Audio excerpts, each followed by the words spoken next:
Келе сабак. Саламатсыңарбы балдар? Күндө окуймун, сабагымды угамын. Билбегенди билгендерден сурайын. Орундаймын айтканыңды эжеке, өлкөм үчүн дайым даяр турамын деген ырсаптары менен кыргыз тил сабагын баштаймын.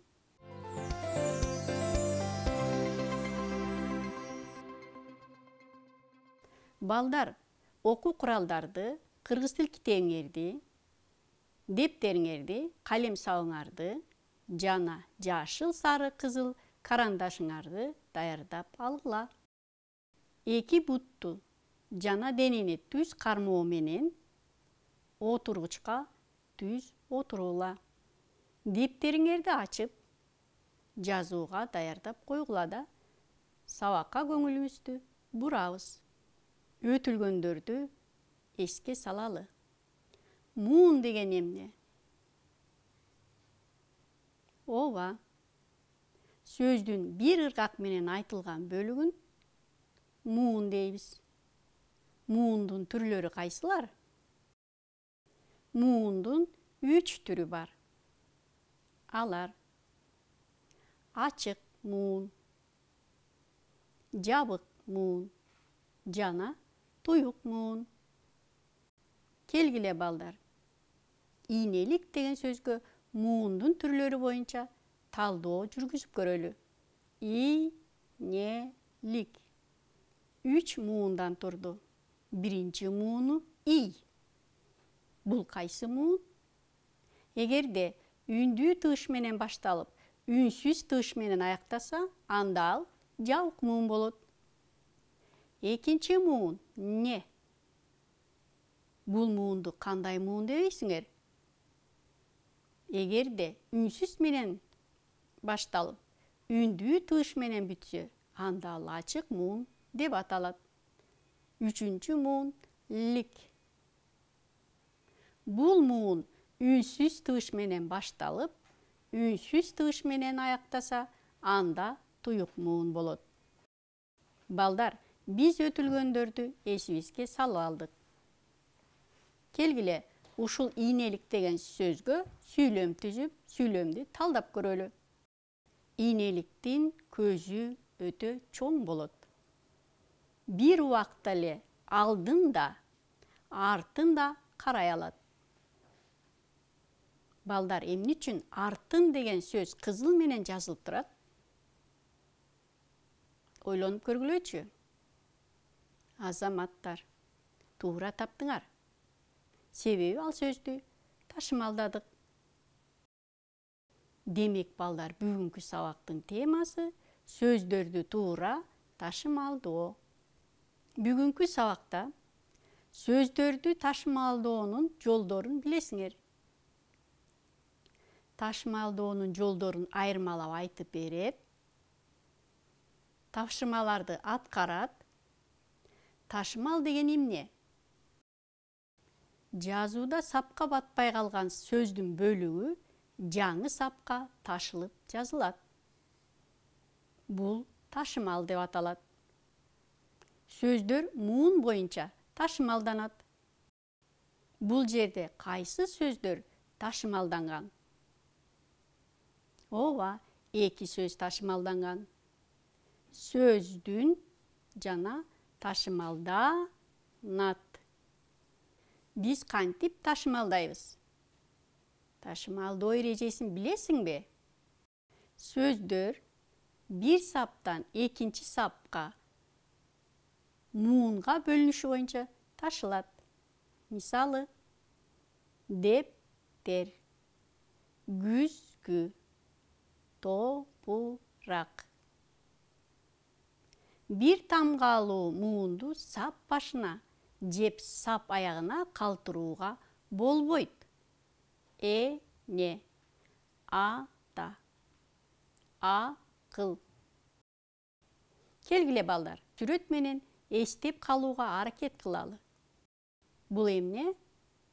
Бул калпак. Калпакты муунга бөлөлүчү. Туура, эки муундан турат. кандай муун? Экөө тең туюк муун. Бул сөз муунга кандай бөлүнсө, ошондой ташымалданат. Кийинки сүрөттө алма, түлкү. Бул сөздөр дагы муунга кандай бөлүнсө, ошондой ташымалданат. Анда кийинки тапшырманы карайлы. Булар кимдер? Туура, булар ата, эже, апа. Эми, балдар, муунга бөлүп көрөлү. Ата, эже, апа. Булар кандай муун? Туура, булар ачык муун. Канча муундан турду? Ооба, 2 муундан турду. Эми балдар, бир тамгалуу муунду сап башына же сап аягына ташууга болбойт. Ташымалдоону азыртадан көңүл коюп, билип алсаңар, жазуу иштеринде көп пайдасы тиет. Жазуу ишинде ташымал дагы чоң роль ойнойт. Бир муунду сөздөр ташымалданбайт. Мисалы, 4, от. Созулма үндүүлөрдү 2 бөлүп ташууга болбойт. Мисалы, шаар эмес шаар. Йоттошкон тамгалар муунду түзсө да 2 башка ташылбайт. Мисалы, тая, бою деп муунга бөлүнөт, бирок мындай ташыганга болбойт. Эми сүрөттү карап бышыктайлы. Бул сөздөр гүл, күн, шар. Бир муунду сөздөр. Бир муунду сөздөр ташылбайт. Кийинки. Булар ток, шар, суу. Созулма үндүлөр катышкан сөздөрдү 2 бөлүп ташууга болбойт.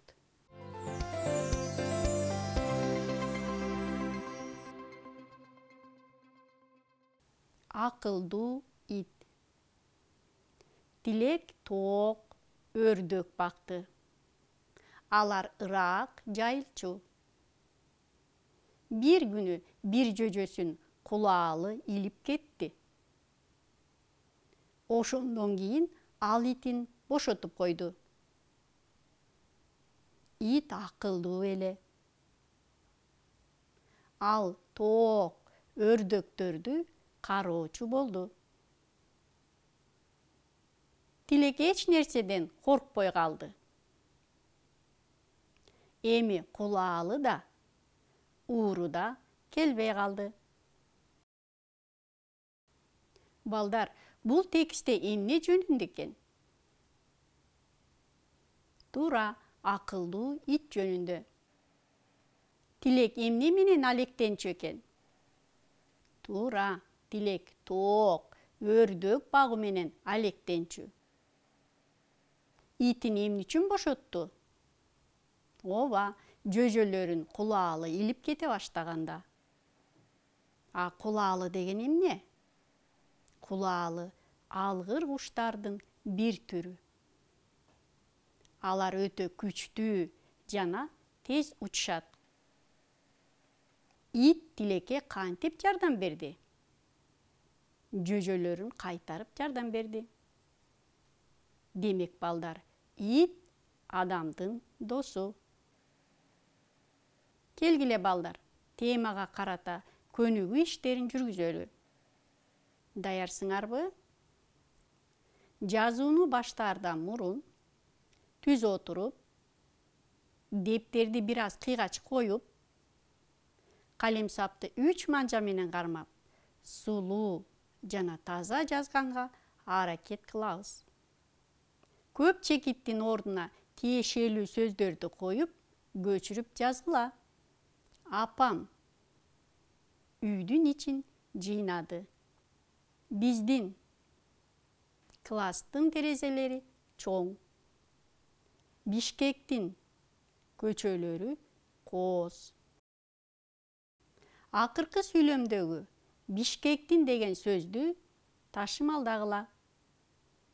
Кантип ташымалдайбыз? Бишкектин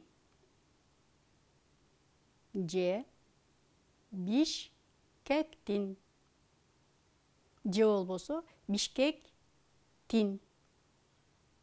Силердики дагы ушундай болдубу, балдар? Анда азаматсыңар. Кийинки тапшырмага өтөлү. Балдар, карасаңар, эмне деген сөз пайда болду? Чогуу окуп көрөлү. Туура. Көпөлөктөр. Муунга бөлүп окуп көрөлү. Көпөлөктөр. Канча муунга ажырады? Туура. 4 муундан турду. Биринчи муун кө. Бул кандай муун? Ачык муун. А эмне үчүн? Туура. Үйсүз тыгыш менен башталып, үндүү тыгыш менен аяктады. Экинчи муун кандай муун? Пө. Бул дагы ачык муун. А үчүнчү муун? Лөк. Бул туюк муун. А эмне үчүн? Себеби үнсүз тыгыш менен башталып, үнсүз тыгыш менен аяктаса, туюк муун болот. Төртүнчү муун? Төр. Бул дагы туюк муун. Себеби үнсүз тыгыш менен башталып, үнсүз тыгыш менен аяктады. Ушул эле сөздөн дагы башка сөз жасап көрөлүчү. Кана, ойлонуп көрөлүчү. Ким биринчи тапты?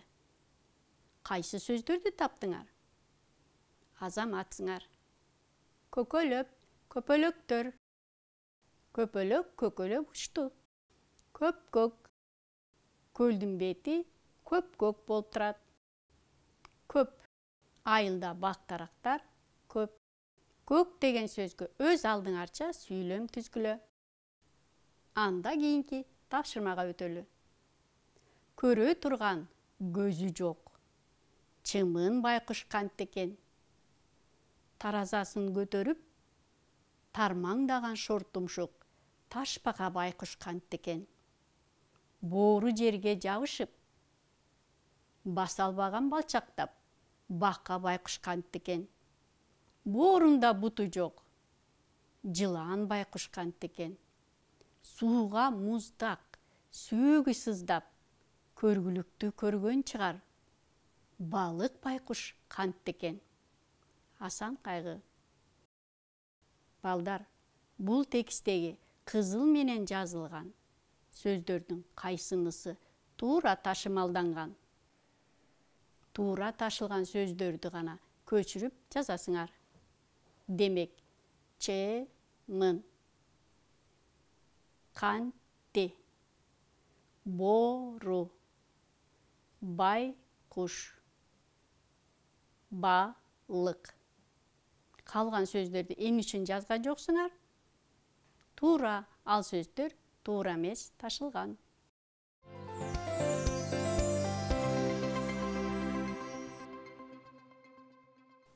Балдар, даярдап койгон кызыл, сары, жашыл карандаштарыңарды алабыз.